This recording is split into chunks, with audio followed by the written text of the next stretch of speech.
할렐루야. 우리 주님의 크신 사랑이 오늘도 사랑하는 모든 여러분과 함께 하시기를 주님의 이름으로 축원합니다. 사랑하는 여러분, 하나님께서 예레미야를 도벳으로 부르셨습니다. 그리고서는 거기에서 하나님께서 그분의 메시지를 이 예레미야 선지자에게 주시고서는 그리고서는 다시 돌아가게 하셔서 예루살렘 성읍에 그 주신 메시지를 그대로 선포케 하시고, 결국 그들이 심판을 받을 수밖에 없는 것, 그것은 하나님의 말씀을 듣지 아니하였기 때문이라고 하는, 하나님께서 그들에게 주신 말씀을 따르지 아니하고 또 순종하지 아니했기 때문이라고 하는 이와 같은 말씀을 선포하게 하십니다. 그래서 오늘 이 말씀을 우리가 함께 묵상하면서, 오늘 이 말씀 가운데 하나님께서 이 도벳에서 이 메시지를 주시기 위해서 한 옹기를 가지고 그곳에 가서, 그리고 다시금 그 예루살렘에 있는 사람들에게 이 메시지를 선포할 때 그 손에 들었던 옹기를 깨뜨리면서 선포하라 하신 이 말씀, 여러분, 이것은 이처럼 이 그릇이 한번 깨어지면 다시금 회복이 되어질 수 없는 것처럼 하나님의 심판이 한번 이르게 되어지고, 그 가운데 하나님의 진노의 길에 놓여지면 돌이킬 수 있는 방법이 없다라고 하는 그 뜻을 분명하게 전하라 하셨던 하나님의 말씀인 것을 깨닫게 됩니다. 그래서 오늘 이 말씀을 보면서 여러분, 우리가 지난주에 함께 묵상했던 그 말씀을 잊지 않고 오늘 말씀을 함께 연결해서 묵상을 해야 되는데요, 우리가 지난주에는 토기장으로서 하나님께서 그 진흙을 가지고 토기를 만드시는데, 이 진흙이 혹 터지게 되면 이 토기장이가 다시금 그 진흙을 가지고 그가 원하는 대로, 그의 소견대로 다시금 새롭게 만들지 않겠느냐라고 말씀하시면서, 이 토기장의 뜻대로 되어지지 아니할 때, 또 그 진흙이 무너지게 될 때 다시금 이 토기장의 손에 의해서 회복이 되어지고 다시금 그의 원대로 만들어지는 그런 회복의 역사를 여러분 예레미야 18장에 하나님께서 그에게 말씀하여 주셨다고 한다면, 여러분 이 19장에는 무엇을 말씀을 해주시느냐, 어느 특정한 때가 될 때까지 돌이키지 아니하게 되면 이제는 그 옹기가 이제는 이 진흙으로 그 토기가 만들어졌을 뿐만 아니라 화덕에 들어가서 거기서 이제 하나의 그릇으로, 혹은 그 토기장이가 원하는 그 필요한 도구로, 용구로 이렇게 만들어지게 된 후에는 그것이 깨지게 되는 날이 오게 될 텐데, 이때는 이제 더 이상 돌이킬 수 없는 때가 있다라고 하는 것을 알게 하십니다. 그래서 여러분, 오늘 이 말씀은 우리로 하여금 18장의 말씀은 우리에게 아직 회복의 시간이 있다라고 하는 것을 알려주시면서도 동시에 19장에 있는 말씀, 그러나 그때가 마냥 기다릴 수 있는 때가 아니라고 하는 것, 그래서 어느 순간이 지나가면 도저히 돌이킬 수 없는 때가 있으니, 여러분 그러므로 만약 돌이킨다고 한다면 언제 돌이켜야 되는 것입니까? 나중에 한참 뒤에가 아니라, 내가 여유 있을 때가 아니라, 하나님께서 우리를 부르시는 지금이라고 하는 이 순간에 우리가 돌이켜서 하나님 앞에 나아가야 할 줄로 믿습니다. 그래서 오늘 이 옹기를 깨뜨리게 하시는 이 하나님의 말씀을 들으면서 여러분, 우리 모두가 하나님께로 돌아가는 믿음의 자녀가 되기를 주님의 이름으로 축원합니다. 사랑하는 여러분, 오늘 본문 말씀에는 여러분 하시드 문에 있는 거기에 있는 이제 흰놈 골짜기로 이제 이르게 하시는 하나님의 말씀이 있습니다. 여러분, 이 흰놈 골짜기가 어디냐면은, 여러분 우리가 이제 여러분들이 이렇게 예루살렘을 이렇게 그리신다고 하시면 여러분들이 보실 때 이쪽 편이 동쪽이죠, 그죠?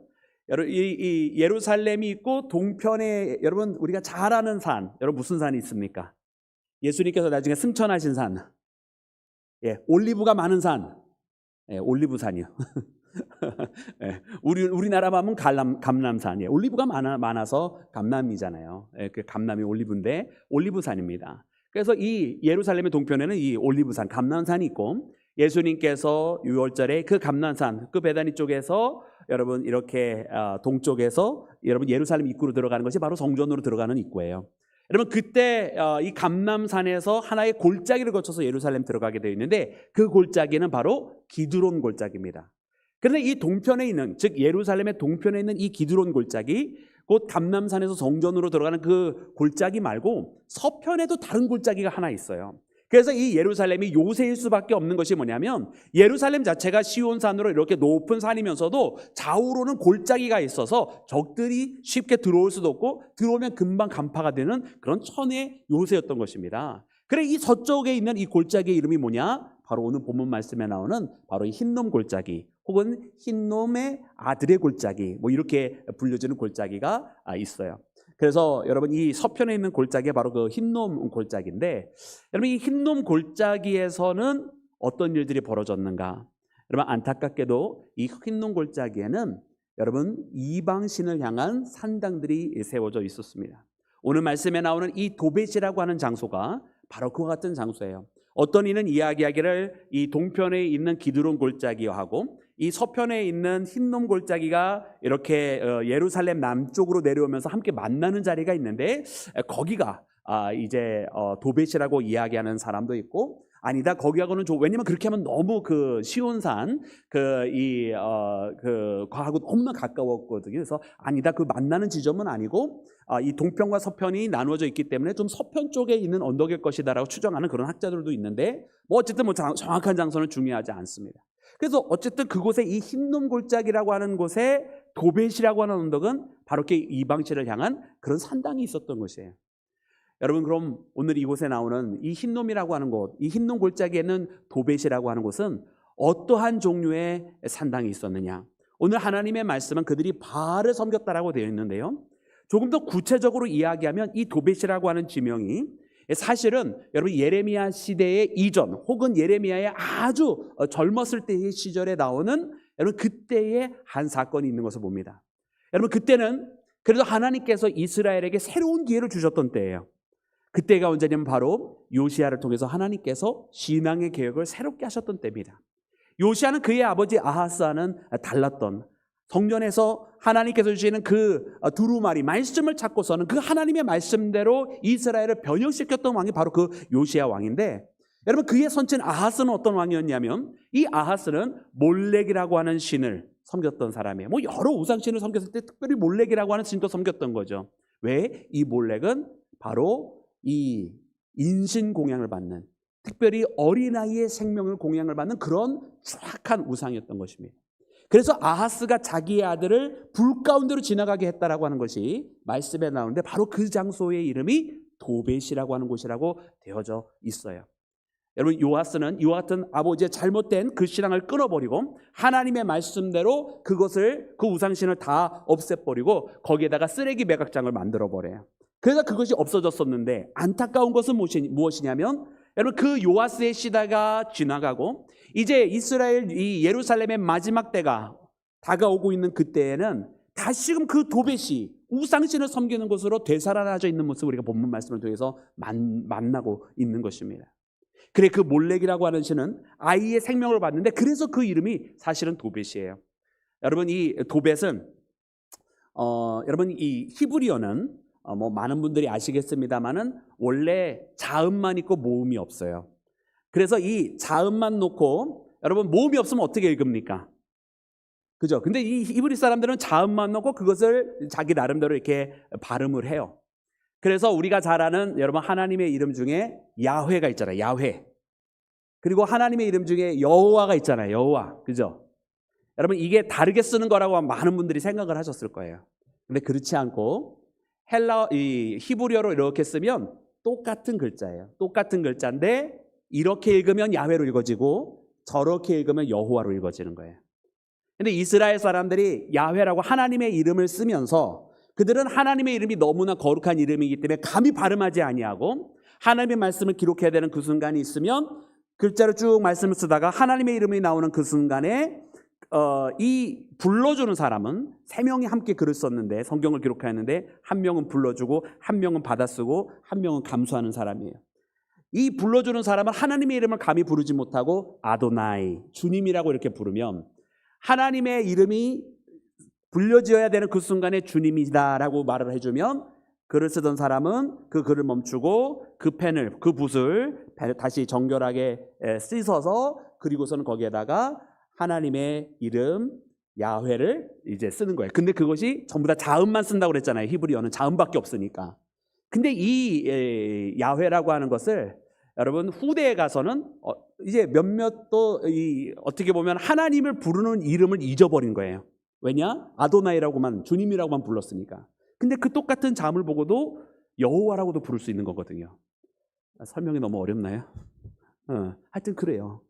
그래서 이제 많은 사람들이 이제 나중에 히브리어를 연구하던 사람들이 모음을 표기하는 법을 나중에 추가하게 돼요. 마치 우리나라의 한글이 여러분 문장 부호가 원래부터 있었던 게 아니잖아요. 나중에 추가된 것처럼 이스라엘에서 히브리어의 모음이라고 하는 것이 나중에, 그러니까 읽는 방법을 나중에 픽스하게 되는 거예요. 이렇게도 읽고 저렇게도 읽었었던 글자들이 나중에 한 방법으로 읽게 되는데, 그때에 표기를 하게 되면서 여러분 하나님의 이름에 대해서 이제 정리를 하기를 시작을 하는 겁니다.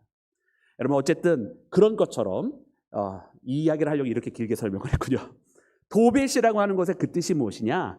여러분 토베트라고 불렸을 때는 그게 화덕이란 뜻이에요. 화덕, 불구덩이 이런 뜻입니다. 그러니까 이 몰렉이라고 하는 신을 섬겼던 그들은 그 아이를 불에 지나가게 하는 게 뭐냐면 불 속에 집어넣는 거예요. 그래서 그 아이를 인신공해서 죽여서 여러분 그 우상한테 바치는 거거든요. 그래서 화덕이라고 하는 의미에서 토베트. 그런데 이 토베트라고 하는 것을 똑같은 글자지만 다르게 읽을 수 있는 방법이 있다고 그랬잖아요. 타바트라고도 읽을 수 있는 거예요. 그럼 타바트라고 읽을 때는 어떤 뜻이냐? 북을 치는 곳 이런 뜻이에요. 근데 이것도 또 맞는 거예요. 왜냐하면 그 도벳이라고 하는 곳에 인신공양을 할 때에 여러분 아이들이 불 속에 들어가고 싶은 아이가 누가 있어요? 그러니까 거기서 막 비명을 지르고 울고, 그리고 불 속에 밀어넣게 되면 거기서 비명 소리가 나는데 이 소리를 묻히게 하려고 이 몰렉이라고 하는 신의 인신공양을 할 때는 주변에서 북소리를 크게 쳤다라는 거예요.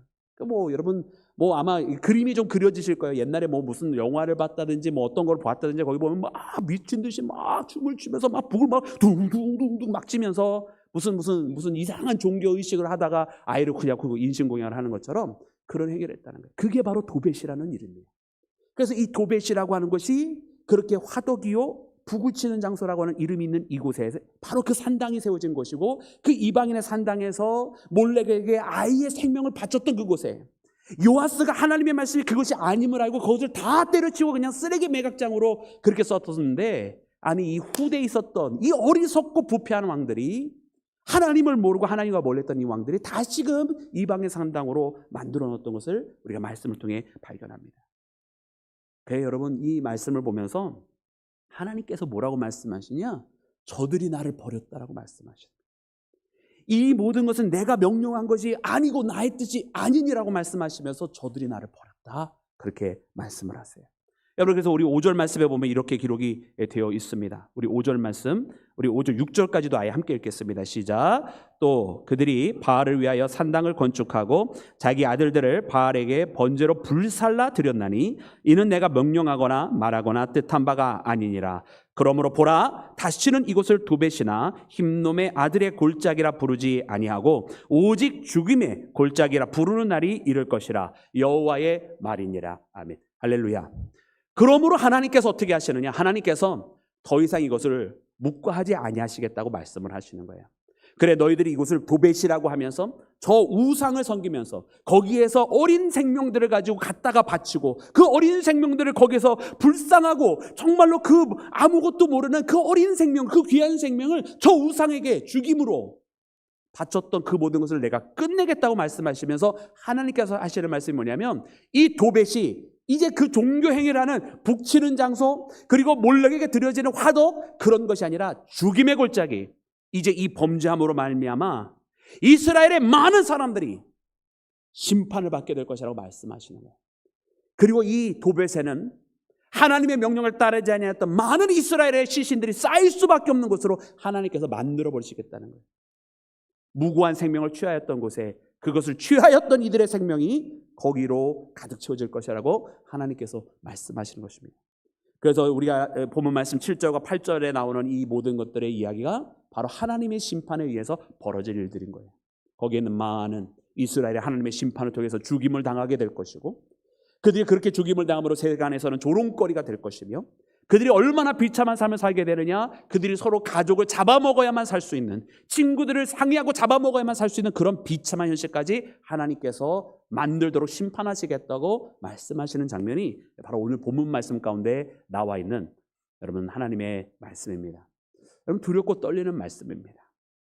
그래 이 하나님의 말씀을 보면 여러분 오늘 이 말씀에 하나님께서 어떠한 마음을 가지고 지금 이 말씀을 선포하시는지를 여러분 우리가 알 수 있어요. 그리고 우리 18장 말씀에서 하나님께서 무엇인가 다시금 기회를 주신다고 하시는 그 말씀과 함께 19장에 있는 말씀, 이제는 너가 이와 같은 것을 보았으니 10절 말씀에 이제 가서 그 온기를 깨뜨리면서 내가 너에게 전한 것을 예루살렘에게 가서 전하라, 이런 말씀을 하시게 되는데요. 하나님께서 이 말씀은 무엇이냐? 이제 이 온기는 깨어지면 도저히 원래 모습을 가져갈 수 있는 게 아니잖아요. 이게 진흙대하고는 다른 거예요. 이제 그릇이 되어졌다라고 하는 것은 이제는 이제 한번 깨지면 원래 모습으로 돌아갈 수 없는 그때를 이야기하는데, 하나님께서 바로 그 심판을 하시겠다고 말씀을 해주시는 거잖아요. 여러분, 그러면 오늘 이 도벳이라고 하는 것은 무엇이냐? 도벳이라고 하는 것은 첫 번째 우리가 18장 말씀에서 읽었던 것처럼 기회의 장소였었어요. 왜 기회의 장소냐? 우리가 아까도 이야기한 것처럼 아하스 때에 몰렉 앞에 인신공양했던, 아이의 생명을 바쳤던 그 우상의 자리에서 요아스를 통해서 그곳을 정리하고 다시금 하나님 앞에 그곳이 더 이상 이방의 산당이 아니라 그것은 쓰레기 매립장으로 그냥 쓰게 되면서 그것은 쓸모없는 장소였다는 것을 알려주는 장소였다가, 여러분, 이렇게 요아스의 시대가 지나가고 여호와의 김 시대에 이르게 되어서는, 여호와김의 시대에 이르게 되어서는 여러분, 그것이 다시 우상의 시대가 되었다. 그 기회의 시간들이, 여러분, 그 기회를 놓쳐버린 이스라엘을 이야기해 주시는 겁니다. 여러분, 그래서 우리는 말씀을 통해서 하나님께서 요시아의 때로부터, 하나님께서 어떻게 보면 이 요시아 때를 통해서 이 심판의 때를 요시아 때문에 연기하신 것을 우리가 발견을 하게 되는 거예요. 어쩌면 이 요시아 때문에 잠깐만 연기한 것이 아니라 이 요시아의 때가 기회였던 것은 그 요시아를 통해서 이스라엘이 돌아왔고, 그리고 이 돌아온 삶을 끝까지 유지했더라고 한다면 아마 이 온기가 깨어지는 심판은 이르지 아니했을 거예요.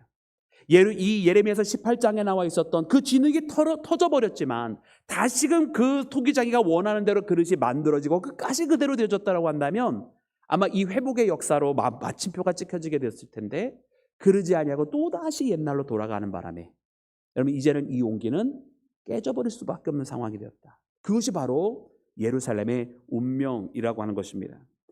그래서 여러분, 말씀에는 이렇게 기록이 되어져 있습니다. 우리 10절과 11절 말씀을 우리 함께 읽겠습니다. 10절과 11절 시작. 너는 함께 가는 자의 목전에서 그 온기를 깨뜨리고 그들에게 이르기를, 만군의 여호와께서 이와 같이 말씀하시되 사람이 토기장이의 그릇을 한 번 깨뜨리면 다시 완전하게 할 수 없나니 이와 같이 내가 이 백성과 이 성읍을 무너뜨리리니 도벳에 매장할 자리가 없을 만큼 매장하리라. 아멘. 여러분, 여호와 하나님의 말씀이십니다. 그래서 이 예루살렘을 그 도벳과 같이 하시겠다. 그래서 오늘 본문 말씀에 나오는 그 도벳의 사건은 예루살렘의 운명을 그대로 드러내는 것입니다. 그래서 그 도벳을 하나님께서 죽임의 골짜기, 즉 많은 시체가 쌓여지는 골짜기가 되게 하실 것이라 말씀하신 것처럼 그 운명이 또한 예루살렘의 운명이 될 것이다라고 하나님께서 선포하시는 장면이 바로 오늘 본문의 말씀이에요. 자, 사랑하는 여러분, 그래 오늘 이 예레미야 19장 말씀을 보면 여러분, 우리가 무엇을 깨닫게 됩니다. 무엇을 깨닫게 됩니까? 여러분, 우리는 하나님께서 우리에게 주시는 이 기회라고 하는 것이 무한정한 것이 결단코 아니라고 하는 사실이에요. 하나님께서 우리에게 이 회복의 시간들이라고 하는 것은 여러분, 우리에게 한정된 기회로 주어진 것이고, 만약 지금 하나님의 이 부르심이 지나가면 다음에 또다시 이 기회가 올지는 우리가 알 수 없다는 뜻이에요. 여러분, 오늘 이 시간에 여러분, 우리가 신앙으로 회복되어질 수 있는 기회가 여러분, 우리에게는 지금 주어졌는 줄로 믿습니다. 그런데 만약 지금 이 순간을 놓치면 다음 시간에 또 찾아올까? 몰라요. 우리가 모르는 거예요. 올해 우리가 하나님께서 우리에게 주시는 그 부르심에 따라서 우리의 신앙이 더욱더 깊어지고 성숙해지고 주님과 가까워질 수 있는 기회가 있습니다. 근데 만약 오늘 우리가 지금 조금 힘드니까 내년부터 좀 시작하지 뭐 이러면 그 내년에는 과연 그 기회가 또 올 수 있을까?